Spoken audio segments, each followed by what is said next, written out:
Welcome to Real Talk, the show where we look at issues facing our youth. My name is Ome Kongo, and I'm your host. And today we're going to talk about your cultural edge. What does that mean? Well, my guest, Sandra Vu is going to tell you more about that. But first, a little about Sandra. She is a keynote speaker, trainer, coach, and president of Your Cultural Edge, a business helping people make their culture an asset to them and their organizations. As a Vietnamese immigrant to the United States, she intentionally harnessed the strengths of the Asian and American cultures to find her cultural edge, becoming the U.S. Senate Youth Ambassador to Japan at age 16, and has had a successful 14-year entrepreneurial career as a family and immigration attorney with hundreds of multicultural clients.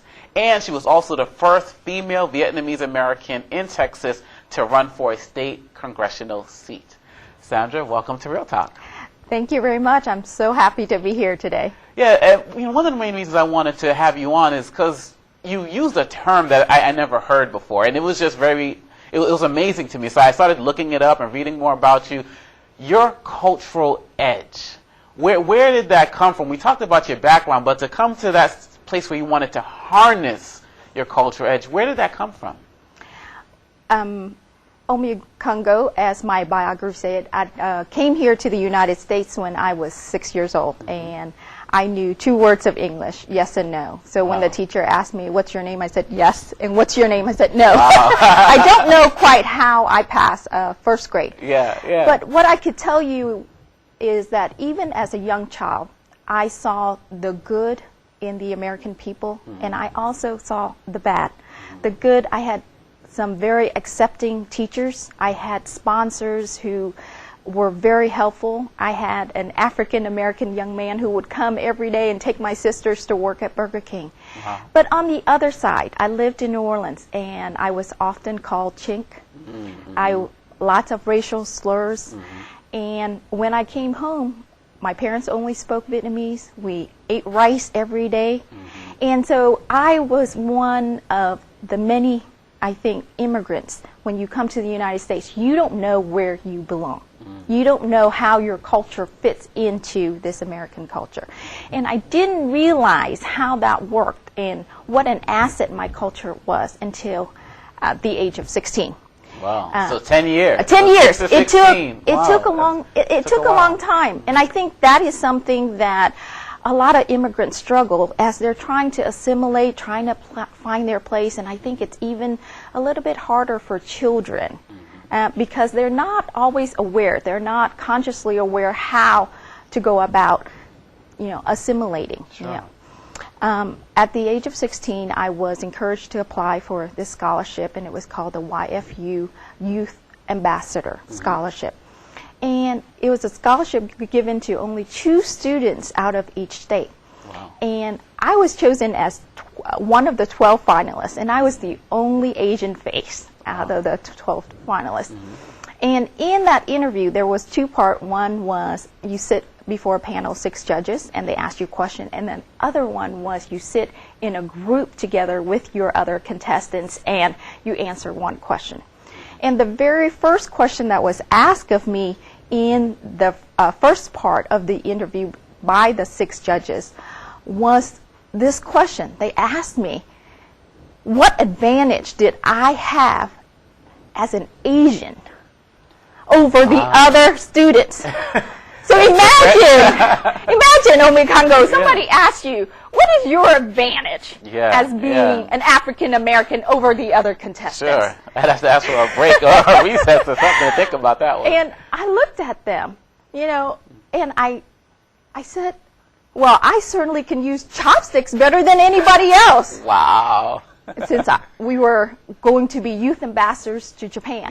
And they looked, their faces, they just had this bright smile, and they said, wow, there she goes. That answer, it had humor, but it was also about my culture. I looked at my culture as something that was good. Yeah. And the second part of that interview was they asked the question, if you had an exchange student come to the United States, how would you make that exchange student feel comfortable? We then talked about the issue of discrimination. A lot of the contestants said, oh, I don't discriminate, I can't see any color. The basic response. And I And I, as somebody who has been discriminated, who has felt out of place, said, you know what? We all have biases. We all have biases. We just have to be conscious of our biases. And we have to say, hey, look past that person. Look within that person. Look inside, because that's what I ask of other people. I say, look past my face and my hair and the way I look. Look inside at the person that I am. And you know, that was my answer in the group. And I won that scholarship. Yeah. And I look at it. I look at that winning as the judges affirming that when you are authentic to who you are, that being Vietnamese, being my Asian culture, being able to bring that out, being sensitive to other people, to other cultures, to other ethnicity, that was an asset.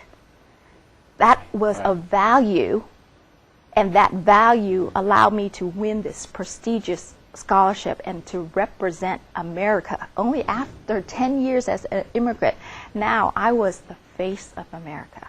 That's amazing. Yeah.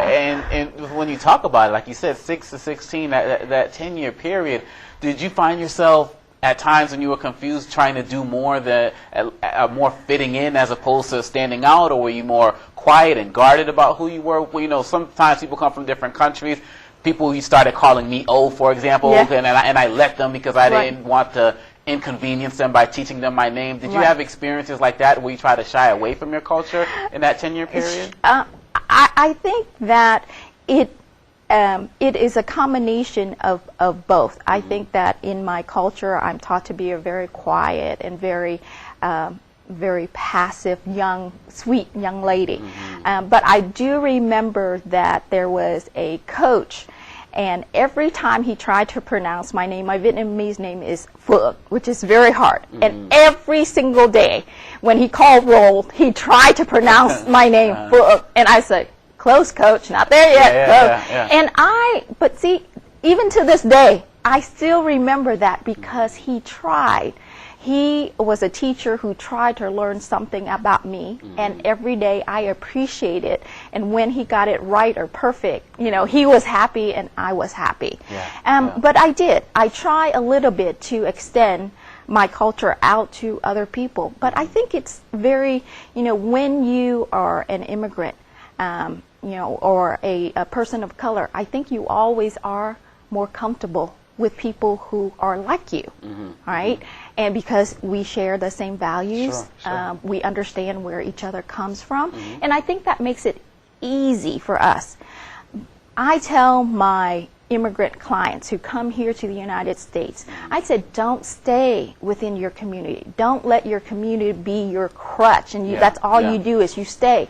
You have to be able to assimilate into the American culture. You have to learn English. You have to go out there and find jobs that, you know, push you to work with people of different color and races. You have to open yourself up. Just don't enclose yourself because you're living in what I call the American bouquet. I like that. You're living in the American bouquet, so we all need to do that. That's very interesting because, you know, we live in this world where, you know, we have our first African-American president. People say we're in a post-racial world and that some of the issues and challenges maybe that you mentioned as an immigrant or being Asian or may have faced as an African-American don't exist anymore. But as somebody who speaks to different colleges and universities across the country, are you still seeing that, you know, one, there are immigrants who are still struggling to fit in, and two, even on the racial side, people are still dealing with various issues not being able to assert their own cultural edge?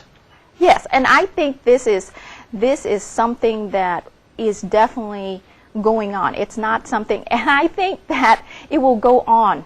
It will never be perfect because we're human beings. Okay, and as human beings, we have our own biases based on the way we're raised, on the experiences that we have, and we just need to be conscious of that. And I will tell you that even as an attorney myself, I experienced that same biases. I remember going to the courthouse, and when you go to the courthouse and you want to check in into a case, I would walk up to the bailiff and I look in and I said, I'm here to check on XYZ case, and the bailiff would look at me, and I'm in my beautiful blue suit, I have my briefcase on, and would look at me and say, where's your attorney? Wow. You know? Wow. I had judges who, when they called, it might be in the matter of Mr. and Mrs. Nguyen, which is a very common in Vietnamese name, and when I come up with my male client, the judge assumes that we are the husband and wife, even though I'm dressed as an attorney. You have to like walk in with your degree. I might have to, wear a little sign that says attorney on it. But when I experience this, I'm very much an optimist. I believe that a lot of times people don't intend to make you feel bad or, insult you in a way. It may be something they've never seen before. In this courthouse in Fort Worth, it was to see an Asian American attorney was something that was very rare for them. So the judge made that assumption. And of course, when I went up to the judge, I said, good morning, Judge. I haven't appeared before you before, but I am attorney Sandra Vu. It's nice to meet you, Judge, and this is my client, Mr. Nguyen. And I will tell you, once I do that with a smile, that judge remembers me because he knows, oops, I did something. Maybe that wasn't quite right. But the judge remembered, and I think the judge appreciated the way I handled that situation. And it's the same thing with the bailiff. When I see the bailiff, I always say, good morning, I am attorney Sandra Vu. I'm here to check in this case.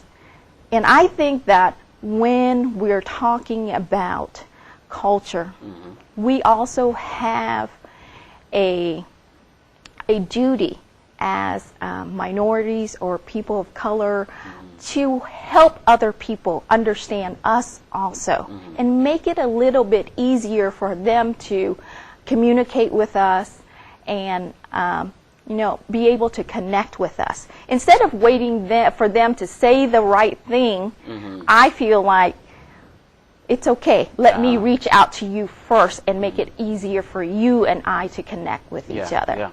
Do you feel like if we're really able to do that nowadays in this politically charged climate when people are afraid to say something that's offensive? And I think that sometimes it makes it difficult for people, and I hope that we instead take the mentality that it's okay when people ask me questions. Now, I will tell you, when somebody asks me, where do you come from? I always say, I'm an immigrant from Vietnam. For me, it's very easy. I don't take any offense to that. And why is that? Because after I say that, somebody will say, you know what?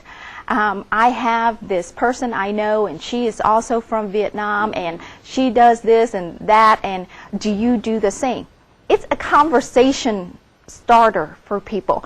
And I think that's what it is that sometimes it's the way in which you ask, it's the way in which that person is trying to get to know you. Well, I'm going to stop you there, because when we talk about the way people ask, I want to talk about that a little bit more after we go to this break when we're dealing with this whole issue of your cultural edge. Okay.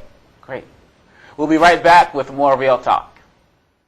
Mom, can I have $1? Yeah, it's right. I think my purse is upstairs on the bed. It's not here. Check the dining room. No. What about your sister's room? It's not there either. The upstairs closet? The downstairs closet? There are no more closets. Moms everywhere are finding ways to keep kids active and healthy. Get ideas, get involved, get going at letsmove.gov. Welcome back to Real Talk. My name is Ome Congo, and we're here with Sandra Vu of Your Cultural Edge. And before we went to the break, we were talking about conversations and how people say things. Do you feel like it's also on the part of people who are here in America who've been here for a long time, who basically are not immigrants, to go out and also make the gestures, and as opposed to people who are new immigrants always being the ones to try to make people feel comfortable? Don't you feel like the people who live here have an obligation to make people feel comfortable as well? I think it is it's both ways.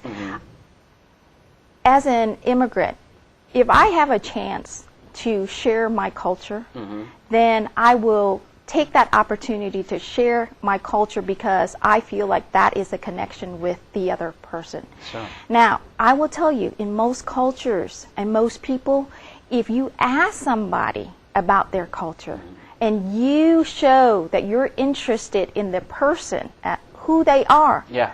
that's never offensive.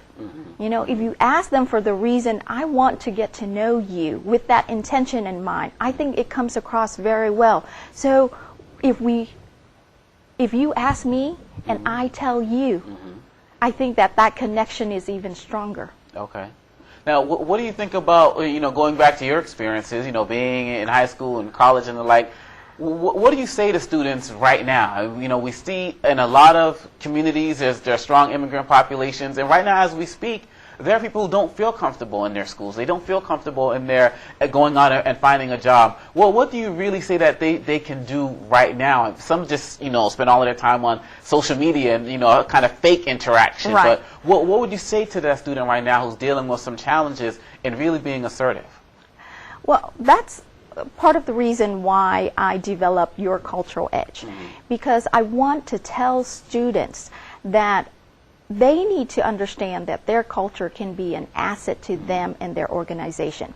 Sometimes as minorities, students feel that it is a disadvantage. It's a liability for them to be not white. Sure. And you have lots of concerns where you hear, oh, you're trying to be too white. Oh, yeah. You hear that, oh, yeah. right? Got that one. And yeah. what I tell kids is that if you're trying to follow the white man who has the most opportunities in this country, right, all you can be is a copy of him. You're always following behind in the tail. Now, if you look at your own culture and find the best of your culture, take all the nuggets that out there are the very best, and then find new skills to supplement Yeah. what you may be weak on, then you are traveling on a parallel road to success. And so for students to really be confident and feel good about who they are as a person from their own culture, they really need to look and analyze their culture. And I think of diversity as inside out. You start with yourself. You have to be happy who you are, but you have to be really aware. And why do I say that? I will tell you, as an Asian American female, I was taught to be quiet, to never talk back. You can imagine when I decided to go to law school how that profession did not fit at all. I'm sure, yeah. But when I went to law school, I knew my culture teaching me to be this person was a liability for me. And therefore, I had to go and take the other classes that I needed. Your debate class, your moot court class, your mock trial class, any classes that allowed me a chance to speak, to develop my skills. But on the other hand, as somebody who's very quiet, I was a person who was a great listener. Sure. I could pick up on people's facial expression. I was very empathetic.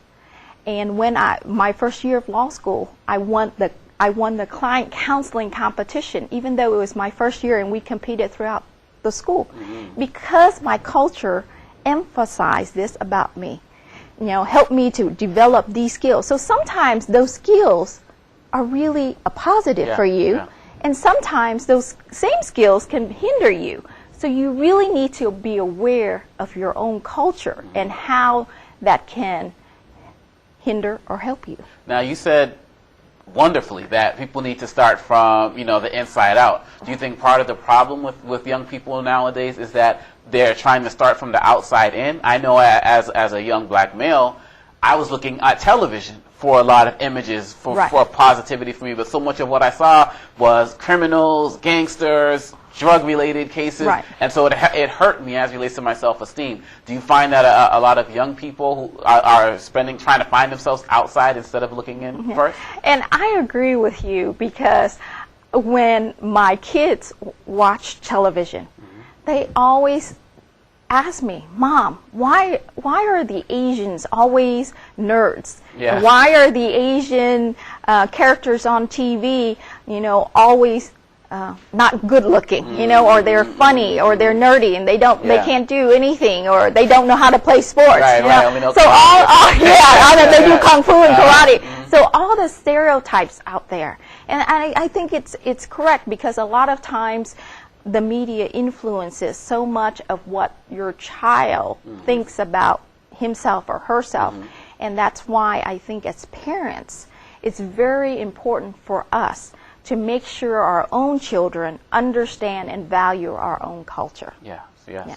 That's a great point. And what do you say also to teachers, primarily who are with these students for the majority of the day, particularly many people coming from immigrant communities? They're working, they're not with their children all day. Well, what do you say to teachers, educators, bosses, who are coming in contact with these groups of students every day? What should they be doing to make people feel more welcome? I think what the educators need to know is that children at this age, especially as a young age, are so interested in learning something new, and especially about culture. I remember when I was in Dallas, I went to this school to speak, and it was 99% African American. I spoke as an attorney, and what great things an attorney could do, and I had such pride, and I thought, wow, I did this great job. And when I asked the students if they had any questions, the hands raised up, and I was like, oh, I'm so excited. They listened to me. The very first question they asked me was, do you know how to use chopsticks? Wow. Can you teach us? Taking you back to 18. Yeah. What do you eat at home? Then the kids wanted to know how I say their names in Vietnamese. And all the questions were about culture. And I literally only lived about 20 minutes away from them. And yet I felt like I was a foreigner from another country coming to visit them, and this was such a special thing for them. So for me, kids are very inquisitive about other cultures. So I would ask teachers to create an environment when you allow kids of different ethnicity to speak to one another, to say something about each other's culture. Maybe one day say, what do we do? How do we celebrate a holiday? What do we normally eat at home? Share something about each other's culture. My daughter, she went to class, and I saw the teacher, and I told the teacher, I can recognize how many Vietnamese kids are in your class. You have 5. Oh, wow. And she says, well, how can you tell? And I said, well, these are the Vietnamese names. And the teacher asked, does your child speak Vietnamese? And I said, she's a little. And the teacher said, well, Jenna, why don't you teach me some Vietnamese, and I will teach you some Spanish that I know. And that's the conversation that we have, teachers with a student. And then you want to have the students have the ability also to speak to one another. The more we share about each other's culture, the better it is. Because I will tell you, my kids come home when they learn something new about somebody else new that's interesting, they always tell me about it. Now, why don't you think this conversation is happening at the level it should? Why aren't more teachers, more bosses, more people who are in the positions of authority, why do you think more of them are not as interested as they should be in having this conversation and learning about the people who are in front of them? And I think a lot of times when we talk about diversity, we spend so much time on the organization of the diversity. We're doing it on the bigger level. How do we get kids who are diverse? How do we, get teachers to talk about the kids, in a way, or understand them. And it's just on the top level. What I like to think about diversity is the inside out, and you start at the bottom. You get the students to talk to one another. You get the students to share with each other. You create that environment where you're getting them, and as they grow to young adults, as they grow to college, and as they grow higher into the corporate place, that will grow with it. And I think that we will, I think, become more harmonized after that. Well, what is the one issue or one or two issues that you see when you're speaking across the country, particularly on the college level when you're dealing with administrators or students? Because much of what we talked about is we see at the K-12 level. Are you still seeing this even at the university level as well? I still see that at the university level, and even at the law school level. I will tell you that it's, minorities, and especially women, they find it very hard to go out there and compete, because sometimes your culture tells you to do one thing, but you're not, you're not prepared because it's so different from your own culture. And I see that, and what I want to tell people is, when you are a minority and you're on that edge, you're on that balance, and you just, you're like, oh, I don't know if I could just truly be Asian or truly Vietnamese, or I have to be really, really Americanized to fit in. What I tell you is, pick the best about your culture. Pick the very best, and take that with you. Take that with you. And then let go some of the stuff that will hinder you. So just for example, being that passive person, being that quiet person, as an attorney, as a speaker, as a trainer, I can't do that. I want to be an educator. I want to make impact. I can't do that. So I need to learn new skills. So I will take what's good about my culture, and I will learn new skills. Sure. And in that way, I'm going to compete. That's amazing. Take the best. And it's very interesting because people always start to look at some of their imperfections, but you say take the best. Where is it that people can go if they want to find out more about what you do? I have a website, and it's called yourculturaledge.com, and that's a website where you can go and see more of me. And as we wrap this up, I just have to wonder, student watching this right now, what's the one thing you would say briefly to them that would just really help them see something in a different perspective about themselves? You've given us a lot, but if you can just give them one final statement, what would you say? I want students to be able to see their culture, who they are, as an asset, as not as a shackle that holds them down, but as a float that will lift them up, whether it's high tide or low tide. Thank you very much. That was very powerful. Thank you, Sandra. Thank you. That's going to do it for another episode of Real Talk. If you have any questions, you can email me at realtalk@omekongo.com. And remember, children are 50% of our population, but 100% of our future. Let's make sure we're taking care of them. See you next time.